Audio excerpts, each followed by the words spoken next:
Hello friends, দেখো না ছাদে এসে গাছগাছালি দেখার কোনো একটু সুযোগ পাই না। তো তাতান যেদিন মাঠে যায় সেদিন একটু বিকালে আসতে পারি ছাদে। তো গাছ নিয়ে এসেছিলাম সেদিন নার্সারিতে গিয়ে। ওই পাশে সব গাছ বোনা হয়ে গেছে, দুটো টব ছিল না, কম ছিল, তাই টমেটো গাছগুলো দেওয়া হয়নি। তাই ওর বাবা আবার দুটো গ্রো ব্যাগ নিয়ে এসছে, গ্রো ব্যাগে মাটি ঠাটি দিয়ে তারপর গাছ দুটোকে সেট করলাম।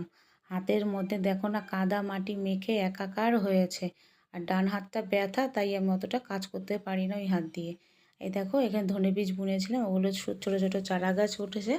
আর এখানে গাঁদা চারাগুলো দিয়েছি। তো গাঁদা চারাগুলো দেখো ছোটো ছোটো কুঁড়ি চলে এসছে।